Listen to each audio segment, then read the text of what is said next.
د لوګر انګور چې د څرنګوالي له مخې ښه نوم لري، له وچکالۍ سره سره یې بیا هم سږکال بڼوال په دې ولایت کې حاصلات ښه ګڼي او وایي چې له یو جرب ځمکې څخه له 4 تر 6 خروارو حاصلات راټولوي. یک جرب انگور که او باشد، کودش باشد، صحیح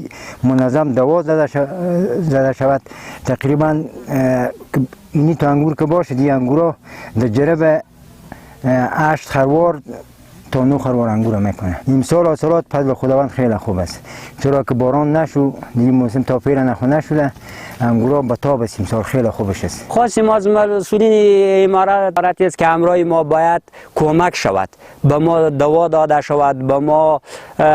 تو چیز داده شود، دوا که ما پاش کنیم تا چیزی ما میتاکای ما انگوری ما از مرض درمان باشد. د لوګر د کرنې رئیس هم سږکال په دې ولایت کې د انګورو د حاصلاتو زیاتوالی تاییدوي او وایي سږکال په 1900 هکتاره ځمکه د انګورو باغونه ایښودل شوي چې 2000 ټنې حاصلات اټکل شوي دي او د هیواد دننه او بهر بازارونو کې ښې بیه لري. انګورو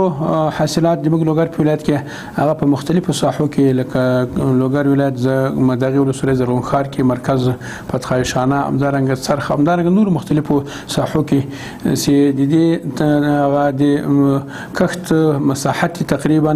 1980 هکتاره مځکه هغه د مساحت د کښت او حاصلات هم د انګورو الحمدلله سږکال ډیر ښه دي، ځکه طبیعي افات بارانونه یا مثلا نور تر اوسه پورې مشکلات نشته. الحمدلله یو تخمینی ارقام هغه تعداد تقریبا 2241 ټنه ان شاء الله تخمینی ارقام چې موږ معلوم کړي دي به حاصلات وي. هیره دې نه وي چې د لوګر ولایت ښکلې هوا او مرطوبه ځمکه د میوو د حاصلاتو د زیاتوالي عمده لامل ګڼل کیږي.